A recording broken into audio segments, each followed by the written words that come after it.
Hey everyone, before we jump into today's video, I need your help. We've noticed the channel is losing some traction, and subscribing is one of the best ways you can support us. It's quick, free, and it helps us keep bringing you awesome content. Your support means the world. Let's keep this channel growing together. Thanks so much. Now let's start the video. Okay Reddit, this is going to be a long one. I, 19, female. Need to write this down, because honestly, my head's been spinning with everything that's happened. Really never thought I'd be sharing my life story on here, but whatever. Here goes. It all started when my dad got diagnosed with cancer. I was 14, just starting high school, thinking my biggest problem was going to be algebra or something. Dad had been feeling tired for a while, but we thought it was just work stress, you know? Then one regular Tuesday after school, Mom sat me down in our kitchen and told me he had stage 4 pancreatic cancer. The next 6 months were like watching a movie of someone else's life. Dad got super sick, super fast, lost all his hair, lost so much weight. His favorite Chicago Bears jersey looked like a tent on him. He tried to keep joking around, still helped me with my math homework, even when he could barely sit up. The last thing he said to me was, "Don't let your mom's cooking kill you before I get back," when they took him to the hospital for the last time. That was just so Dad, always trying to make me laugh. He died on a Thursday. I remember because it was supposed to be pizza night. We'd always get a deep dish on Thursdays, and had been doing it since I was little. Instead, I was sitting in a hospital waiting room with those stupid flickering fluorescent lights, watching my mom cry into her phone while telling our relatives. I thought that was going to be the worst part of my life. Boy, was I wrong. Mom totally lost it after Dad died, started dating like 2 months later, said she needed to feel alive again or whatever. That's how she met Derek. Rich guy, real estate developer type. He started coming around all the time, bringing Mom fancy gifts, taking her on weekend trips. I tried to be happy for her. I really did. Dad wouldn't want her to be sad forever, right? But then she married Derek less than a year after Dad died. Didn't even tell me they were engaged. I found out when she told me to try on a junior bridesmaid dress she'd already bought. The wedding was at some fancy country club in Newport Beach. All of Derek's rich friends were there, looking at us like we were some charity case Derek had adopted. I spent most of the reception hiding in the bathroom trying not to cry. That's when everything really changed. Mom and Derek moved into his massive house in Newport Beach. We're talking one of those places with a pool and a tennis court. But guess what? There wasn't room for me. Mom said I'd be more comfortable living with Dad's sister, Aunt Lisa, in Chicago. More comfortable for who, Mom? So I got shipped off to Chicago like some package nobody wanted. Aunt Lisa lives in this huge house in Lincoln Park with Uncle Marcus and my cousins Michael, 17, male, and Rebecca, 18, female. We used to be super close when we were kids. They'd come visit every summer and we'd spend weeks making up stupid games and building blanket forts. But man, everything was different once I actually moved in. Suddenly, I wasn't their fun summer cousin anymore. I was this unwanted extra person in their house. They started acting like I was taking up their space, eating their food, breathing their precious air or something. Michael would accidentally knock over my stuff all the time. Rebecca would make these little comments about how her clothes were too nice to lend me when I first got there and didn't have winter stuff. Aunt Lisa was the worst, though. Made it super clear I was a burden. Started charging me rent even though I was still in high school. Who even does that? The really messed up part? Mom just stopped calling. Like completely. She'd send money sometimes, never enough to actually cover the rent Aunt Lisa charged. But that was it. When I tried calling her, she was always too busy with her new life. Too busy at yoga. Too busy at charity events. Too busy to talk to her own kid. I'd see pictures on Facebook of her and Derek on vacation in Europe, at fancy parties, living this whole other life where I didn't exist. She even archived all our old family photos, the ones with Dad and me. Said they didn't match her new profile aesthetic. Like I was just some old furniture that didn't go with her new decor. I started having these dreams when I was back in our old kitchen where everything was normal. Now I would wake up crying in this weird bedroom at Aunt Lisa's house, staring at these fancy wallpapers that cost more than my whole wardrobe, feeling like I'd lost both parents instead of just one. So after that first month at Aunt Lisa's, she hits me with this rent increase because of property taxes or whatever. I'm like, I'm 15, but okay, guess I need a job. That's when my cousin Rebecca, oh so helpfully, tells me about this 24-hour laundromat that's hiring in what she calls the sketchy part of Chicago. It's this rundown building wedged between a closed-down dollar store and this super sus phone repair shop that I'm pretty sure never actually repairs any phones. The owner, this old guy named Jerry, takes one look at me and goes, "You're way too young to work midnight shift." But then I told him I could start that night and wouldn't complain about the pay. And suddenly my age wasn't such a big deal anymore. So my life became this crazy schedule that honestly still gives me anxiety thinking about it. Midnight to 6 a.m. at the laundromat, where I had to deal with the weirdest people you can imagine. The worst part wasn't even the weird customers. It was how cold that place got. The heating barely worked, and Chicago winters are no joke. I'd wear like 3 hoodies just to survive my shift. Never put that in the job description, did they? But one job wasn't enough to cover Aunt Lisa's rent, plus basic stuff like, food and school supplies. So I also started working at this gas station from 4 p.m. to 10 p.m. This is where my dear cousins decided to make my life extra fun. See, Quick Stop was right by their fancy private school, where tuition probably cost more than I made in a year. Michael and his friends thought it was hilarious to come in during my shifts and just trash the place. They'd knock over the chip displays I just organized, spill their Slurpees accidentally all over the floor, leave opened bags of beef jerky everywhere. Rebecca was worse, though. She was sneakier about it. She'd come in with her cheerleader friends, and they'd do this thing where they'd talk super loud about me like I wasn't there. "Oh my God, can you imagine having to work here? Like I'd literally die." Or, "Ew, look at her uniform. It's so polyester." Then they'd take these awful pictures of me trying to clean up their messes and post them on their social media. The school stuff got bad, too. I was going to the public high school nearby, and somehow Rebecca made sure everyone there knew about my jobs. People started leaving quarters on my desk for laundry. Someone stuck a name tag on my locker that said "Washer Girl." Real creative, guys, thanks. I was basically sleeping through all my classes, because who can stay awake when you're working from midnight to 6 a.m., trying to do homework from 7 a.m. to 2 p.m., then working again from 4 p.m. to 10 p.m.? My grades started dropping. Teachers kept asking if everything was okay at home. I just told them I was adjusting to the move.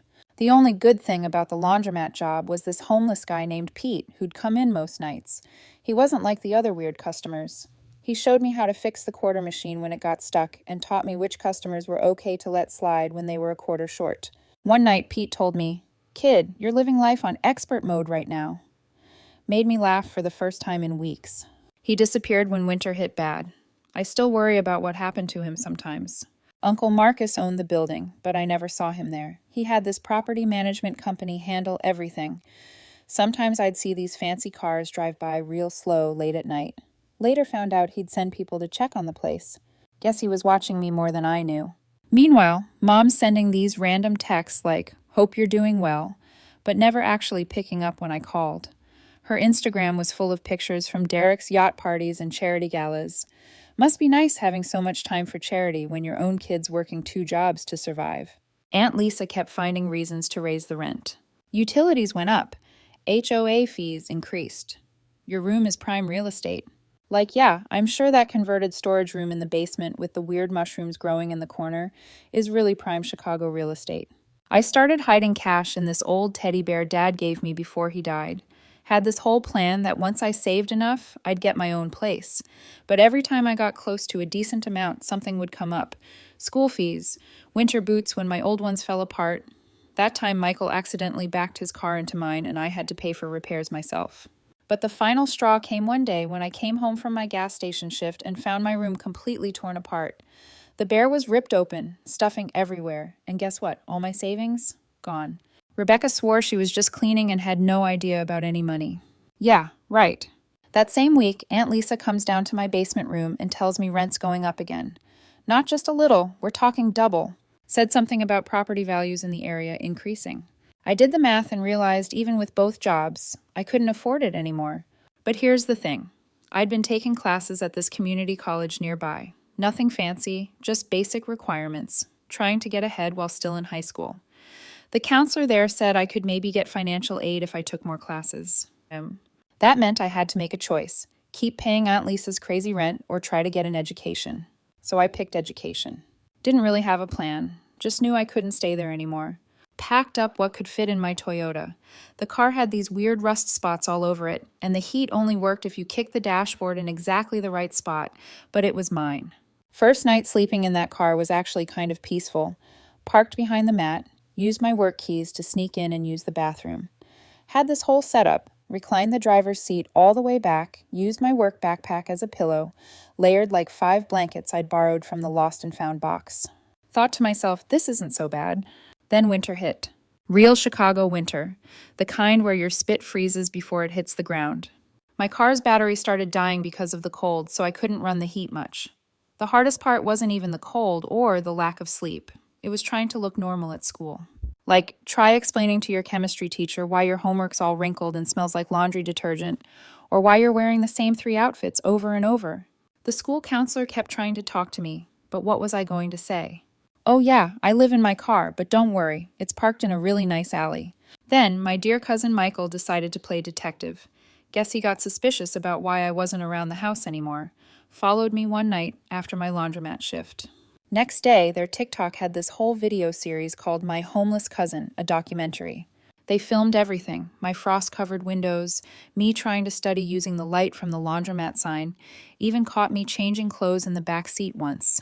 The videos went viral in their rich kids circle. People started driving by the laundromat at night, honking their horns, throwing stuff at my car. The cops started coming around more too. Every couple of nights, there'd be a knock on my window. Can't sleep here, miss?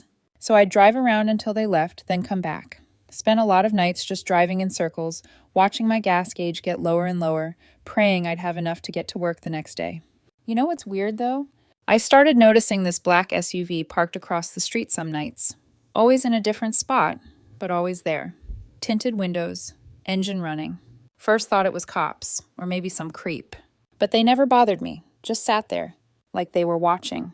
The temperature dropped to 15 degrees one night, the kind of cold that makes your eyes hurt.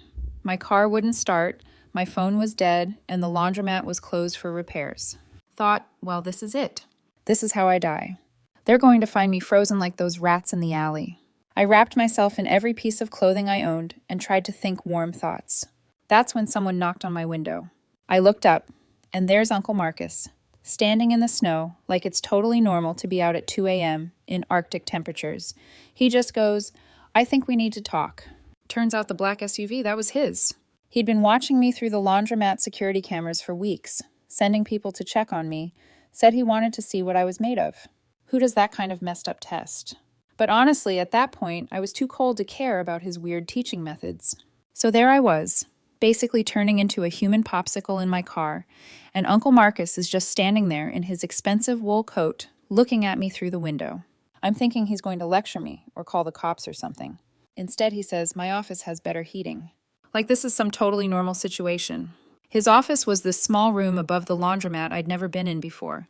Turns out he had this whole private space up there. Desk, mini fridge, coffee maker, even a little bathroom. While I'm defrosting my fingers around this cup of actually good coffee, he just sits there watching me like he's trying to solve a puzzle. Finally, he goes, you know, your dad and I used to sleep in a car too. Which what? I almost dropped my coffee. See, I'd always known Uncle Marcus as this crazy rich real estate guy who wore suits that probably cost more than my car. But then he starts telling me this story I never knew. Apparently, he and my dad grew up super poor, like their mom worked 3 jobs and they still couldn't afford rent most months. The kind of poor you don't talk about at charity galas. Uncle Marcus pulls out his phone and shows me this ancient photo of 2 skinny teenagers sitting in a van, eating beans straight from the can. That's your dad on the left, he says. And yeah, same goofy smile I remembered, just on a much younger face. The whole time he's telling me this story, I'm sitting there trying to process it. Like, how did they go from homeless teenagers to, well, this? That's when he tells me about the laundromat. The original owner used to let them hang out inside during really cold nights. They'd help him fix machines, clean up, whatever needed doing. When the owner got sick, he offered to sell them the place. Dad had just started college on a scholarship, but Uncle Marcus had been working construction and saving every penny. So the owner sold it to him for basically nothing. That was his first property. Then he starts pulling out all these old documents from his desk, property deeds, contracts, business plans, all with my dad's notes in the margins. When your dad got sick, Uncle Marcus continues, he made me promise 2 things. First, to look out for you. Second, to make sure you learned how to look out for yourself. Then he gives me this look and goes, gotta say, you're doing better at the second part than I expected. I'm sitting there trying not to cry, failing pretty badly at it, to be honest, when he drops the real surprise. Turns out he owns like half the block around the laundromat now, apartment buildings to stores, even that sketchy phone repair place. And he's been watching me through the security cameras this whole time, sending his guys in the SUV to keep an eye on me. You worked 2 jobs without complaining, kept your grades up, found ways to survive that most people wouldn't think of, even kept that laundromat running better than the manager I hired. He actually smiled when he said that last part. Jerry told me you fixed the quarter machine. Took my maintenance guy 3 tries to figure that out. That's when he pulls out this key. Says it's for the apartment above his office. A whole studio apartment I didn't even know existed. He told me it's mine. No rent, as long as I keep working at the laundromat and keep my grades up. I tried to say no. Like, this felt too much like charity or something. But he shut that down real quick. This isn't charity. This is an investment. You've got your father's brains and your own kind of determination. I'm investing in that. Then he shows me this whole file. He's kept copies of my school records, work reports from Jerry, even screenshots of those awful TikToks Michael and Rebecca made. They thought they were shaming you, he says. All I saw was someone who refused to break. It's weird, you know? All this time I thought he was this cold rich guy who didn't care, who let his wife treat me like garbage. Turns out he was testing me. Messed up way to do it? Yeah, but I kind of get it now. He wanted to see if I had what my dad had, that thing that makes you keep going when everything's against you. Before I left his office that night, he said something else about Dad. Told me about their last conversation when Dad was in the hospital. Dad made him swear not to just hand me everything. Said I needed to learn to be strong on my own first. But Uncle Marcus added, he also said to know when enough was enough, and kid, you've more than proved yourself. I spent that night in a real bed for the first time in months. The apartment wasn't fancy, just one room with a kitchenette and bathroom, but it was warm, clean, safe. But the morning after Uncle Marcus gave me the apartment, I woke up to my phone blowing up with texts from Aunt Lisa. Turns out Michael had driven by the laundromat on his way to school and saw me walking down from the upstairs apartment. He took pictures, because of course he did. Aunt Lisa shows up at the laundromat during my shift, wearing her designer workout clothes and looking like she's about to explode. Starts screaming about how I'm trying to steal her husband, how I've been seducing him or whatever. Like, yeah, Aunt Lisa, I totally seduced him by being homeless and fixing washing machines. Super sexy. The customers were all staring, and this one old lady who comes in every Wednesday to wash her cat's blankets actually started recording the whole thing on her phone. Aunt Lisa was saying all this crazy stuff about how she always knew I was trouble, how I'm just like my mother, trying to take advantage of rich men. I'm just standing there with a mop in my hand, wearing my gross work uniform, thinking, is this really happening right now? Then Jerry comes out from the back room and tells Aunt Lisa she needs to leave before he calls the cops. She leaves, but not before telling me this isn't over. That night, I heard Lisa and Uncle Marcus having this huge fight upstairs in his office. Their voices were muffled, but I could make out Aunt Lisa screaming about that girl and how dare you. I felt so ashamed, like I'd ruined their marriage or something. Found out later, Aunt Lisa slept at her friend's house that night. When I saw Uncle Marcus the next morning, he had dark circles under his eyes and just gave me this tired nod. But the weird thing is, my mom suddenly started calling me. For the first time in months, she was acting all concerned. Honey, I'm hearing some disturbing things, she said, like she had any right to be concerned after abandoning me. I'm sure that someone, probably Rebecca, sent her the rumors. Then she and Derek show up at my apartment, unannounced. Mom's wearing one of her new designer outfits. Her eyes scan my tiny studio apartment. Oh, honey, she says, but it sounds more calculating than concerned. This is quaint. Derek stays by the door like he's afraid poverty might be contagious. What are you doing here? I ask, not offering them a seat. There's nowhere to sit anyway, unless they want to join me on my unmade bed. Mom starts pacing my tiny space. We've been hearing things, Zeg, about you and your Uncle Marcus. The way she says it makes something twist in my stomach. What about Uncle Marcus? Come on, sweetie, she tries for a conspiratorial smile. I know what you're doing. It's clever. Really. I would have never thought of it at your age. Thought of what? Getting close to Marcus like this, working in his business, playing the poor abandoned niece. I'm sure he's promised you quite a bit. The realization hits me like a slap. You think I'm trying to get his money? Well, aren't you? Living in this place, working in that laundromat, spending all that time with him. It's obvious what you're doing. I laugh, and it comes out harsh. Obvious to who? You? The woman who shipped me off to Chicago and forgot about me? That's not fair. No, you know what's not fair? You disappeared when Dad died. You married Derek, 10 months later? Sent me to Aunt Lisa's like I was some old furniture that didn't match your new decor. I was grieving, she says, but she's looking at her expensive watch, not at me. You were upgrading, I snap back, trading up for a fancier life with your real estate husband and your charity galas. And now what? You're worried I might get some of Uncle Marcus's money before you do? Derek steps forward then, all fake authority. Now listen here, young lady. Your mother and I are concerned about your welfare. My welfare? The laugh bubbles up again, uglier this time. Where was this concern when Aunt Lisa was charging me rent at 15, when I was working 2 jobs and sleeping in my car? Mom waves her hand dismissively. Don't be dramatic. Lisa would never. Check my hospital records from when I got bronchitis sleeping in that car. Check the pay stubs from the gas station and the laundromat. Check the rent receipts Lisa made me keep. Oh wait, you can't. You were too busy posting pictures from your yacht parties to even answer my calls. That's ancient history, Mom says, but she's fidgeting with her wedding ring. Dad's wedding ring, the one she had upgraded with bigger diamonds. We're here to help now, she continues. Derek has a friend who runs this wonderful boarding school in Switzerland. Now you want to help? My voice rises. Or did you just find out Uncle Marcus is teaching me about the business and got scared, worried I might actually learn something? Get a piece of what you think should be yours? Mom's face changes then. Gets harder. Drops the concerned mother act completely. Marcus was your father's brother. Anything of his should go to me. His wife, I correct, who remarried less than a year after he died. I deserve, she starts, but I cut her off. You deserve? Dad helped build this business. He and Uncle Marcus started with nothing.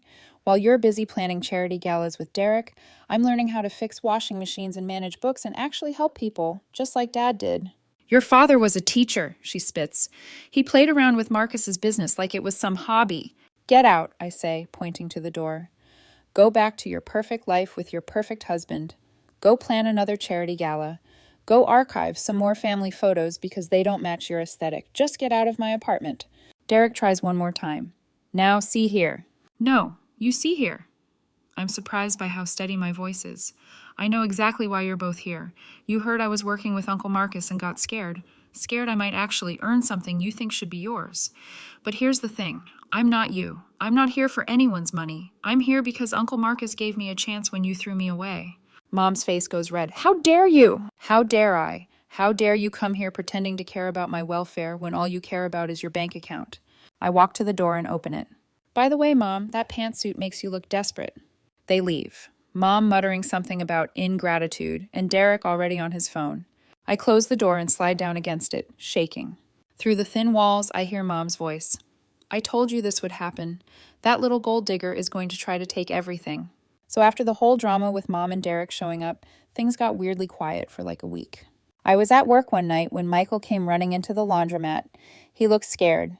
Turns out he was using Aunt Lisa's iPad, and a message popped up from someone saved as D that just said, "Everything's ready for next week. Lisa, baby, we're finally going to be free."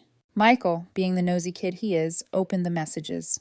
Guess Aunt Lisa never logged out of her accounts on that iPad. Y'all, the D was Derek. As in my stepdad Derek. As in my mom's husband Derek. They'd been texting for months. Michael found all these emails too. Plans for them to take a bunch of money from Uncle Marcus's business and run away together. They'd been planning it for almost a year. Every time Aunt Lisa raised my rent, that money went straight into some secret account. Michael showed up because he didn't know what to do. For the first time in his life, this kid who'd made fun of me for being poor was realizing his mom was about to steal everything and leave him behind. I called Uncle Marcus. Not going to lie, part of me wanted to just let everything blow up. After how they treated me, it would have been some nice karma. Uncle Marcus came down to the laundromat right away. Michael was still shaking when he showed him all the messages. I've never seen Uncle Marcus look so blank, like his face just shut down. He made some calls. Turns out his lawyer had been suspicious about some business accounts for a while. The numbers weren't adding up, but Aunt Lisa handled all the paperwork. Uncle Marcus trusted her with everything, so nobody looked too close. The lawyer looked through every account, every transaction. Know how much they were planning to steal? $4.3 million. They'd already moved almost $1 million to offshore accounts. All those times Aunt Lisa complained about property taxes and utility bills? She was stealing that money too. But the real blow? Some of that money came from Michael and Rebecca's college funds. Their own mom was stealing their future to run away with my stepdad. Uncle Marcus had this whole team of lawyers and accountants come in. They found all these fake companies Aunt Lisa had set up. She'd write checks to these companies for maintenance or supplies, but the money just went to more secret accounts. While all this was happening, Aunt Lisa was acting totally normal, still posting her workout selfies on Instagram, still running her PTA meetings, still pretending to be this perfect rich mom. Derek was the same, taking my mom to charity events, buying her expensive stuff, playing the devoted husband. The lawyers said we needed to wait, get more evidence before confronting them. But Rebecca found everything on the iPad too. She came to my apartment one night, mascara all over her face from crying, asking if she could stay with me. First time in her life, she didn't have a perfect place to sleep. It was weird having her there. This girl who'd made fun of me for being homeless was now basically homeless herself. She couldn't stand being in the same house as Aunt Lisa after learning everything. She slept on my tiny futon, used my cheap shampoo, wore my Target clothes, kept saying sorry for how she treated me. But honestly, watching her realize money doesn't make you a good person was enough. Uncle Marcus had his IT guys tracking all the accounts, watching every transaction. The plan was to catch them right before they tried to run. But Aunt Lisa must have figured out something was up because she started moving money faster. The next morning was Michael's 18th birthday party. Aunt Lisa had planned this huge thing at their house, hired a DJ, catering, even got some mini golf set up in the backyard. She was acting extra nice to everyone, probably because she thought it was her last weekend there. Uncle Marcus decided that was when we'd confront them. Have all the evidence ready. Get everybody in one place. I remember Rebecca asking if we should warn my mom first, but Uncle Marcus said no. We needed to see her genuine reaction to know if she was involved. The morning of Michael's birthday party was weird. Like super weird. Aunt Lisa's running around arranging centerpieces and checking the catering while literally planning to disappear with my stepdad the next day. Rebecca and I were helping set up, both knowing everything was about to explode, trying to act normal. Michael looked like he was going to throw up every time his mom hugged him. Uncle Marcus had this whole plan. His lawyer would show up unexpectedly with some urgent paperwork during the party. They'd gather everyone in the living room and then drop all the evidence. The FBI was actually waiting nearby. Yeah, actual FBI agents, because apparently stealing millions from legitimate businesses while planning to flee the country is kind of their thing. My mom showed up early, all excited about the party. She hadn't talked to me since the whole Switzerland boarding school thing, but she was acting like everything was fine. Derek came in behind her, carrying this huge wrapped present. Found out later it was some fancy gaming system. Guess he was trying to buy Michael's silence or something. The party started at 2 p.m. All these rich kids from Michael's school showed up in BMWs, and Mercedes their parents bought them. The DJ's playing music. People are swimming in the pool. Everything looks completely normal, except Rebecca, Michael, and I are just watching Aunt Lisa and Derek, who keep checking their phones and whispering to each other. Around 4 p.m., the lawyer showed up. He's carrying this thick folder and looking super serious. Aunt Lisa's face when she saw him? I wish I had a picture. She knew. They gathered everyone in the living room. Some of Michael's friends tried to stay, but Uncle Marcus was like, family only, in this voice that made them leave real quick. My mom was complaining about interrupting the party, but then the lawyer started laying out documents on the coffee table. Bank statements, emails, transfer records, pictures of Aunt Lisa and Derek together from some private investigator. With each paper he put down, the room got quieter. Then he played a recording. Aunt Lisa and Derek talking about their plans, laughing about how stupid everyone was for not noticing. My mom stopped breathing when she heard Derek's voice. Just straight up froze. Aunt Lisa tried to say the recording was fake, but then Uncle Marcus pulled out her iPad, the one Michael found the messages on, started reading their texts out loud. Y'all, the screaming that happened next? Mom launched herself at Derek, started hitting him with her purse, which had like 1,000,000 metal things in it, by the way. Aunt Lisa tried to run for the door, but the FBI guys were already there. Some agent lady just goes, "Lisa Anderson, you're under arrest for wire fraud and embezzlement." They took them both away in handcuffs. Derek kept yelling about how he had a good explanation. Aunt Lisa was crying about how we'd ruined her life. But you know what the worst part was? Neither of them even looked at their kids. Like, your son's 18th birthday party just got turned into a crime scene and you can't even say sorry? Mom had a complete breakdown. like full-on hysterics. Turns out Derek had been using her money too. She'd signed a bunch of papers without reading them because she trusted him, she said, and he'd basically stolen everything she had left from Dad's life insurance. The next few weeks were crazy. The FBI investigation found even more stuff. Aunt Lisa and Derek had been planning this for over a year. They had fake passports, offshore accounts, this whole secret life ready to go. They'd stolen from pretty much everyone, the business, the kids' college funds, even charity money from those fancy events they were always going to. While all this was happening, Uncle Marcus was watching how everyone handled it. Rebecca and Michael basically moved into my tiny apartment. We had this whole system. Michael slept on the futon, Rebecca shared my bed, and we all shared one bathroom, which was interesting. They both got jobs at the laundromat. Rebecca's actually really good with customers when she's not being mean to them. And Michael? Kid's got a talent for fixing machines. He figured out this problem with the industrial dryer that even the repair guy couldn't fix. Mom went to rehab. Not for drugs or anything, just to deal with everything. She'd been so focused on looking perfect, having the perfect rich life, that she'd ignored all the red flags about Derek. Uncle Marcus really stepped up. He's been teaching us all about the business. Says he wants us, me, Rebecca, and Michael, to run it together someday. We each have different strengths. I'm good with numbers, like my dad was. Rebecca's great with people, when she tries. And Michael's got this weird genius thing with machines. Last week, we all went to visit Dad's grave. First time we'd been there together. Uncle Marcus told us more stories about him, about how he'd helped build this whole business while still being a teacher because he believed in helping people. Aunt Lisa and Derek are in jail now. Turns out stealing millions and planning to flee the country is, in fact, very illegal. They're both trying to blame each other, which would be funny, if it wasn't so sad. Michael and Rebecca still struggle with it. Like, imagine finding out your mom cared more about running away with someone else's husband than she did about you. That messes with your head. But you know what's weird? We're actually better now, like all of us. Mom's dealing with her issues instead of hiding them behind designer sunglasses. Rebecca and Michael learned what it's like to actually work for things. And I learned that sometimes letting people help you isn't a weakness. Sometimes it's survival. Sometimes it's growth. Sometimes it's family. Right now, I'm sitting in the laundromat office. My office now. I manage the place. And it hits me. Although I lost my family, I'm doing much better now. Text TL. DR. Found out aunt and stepdad were secret lovers planning to steal millions and run away.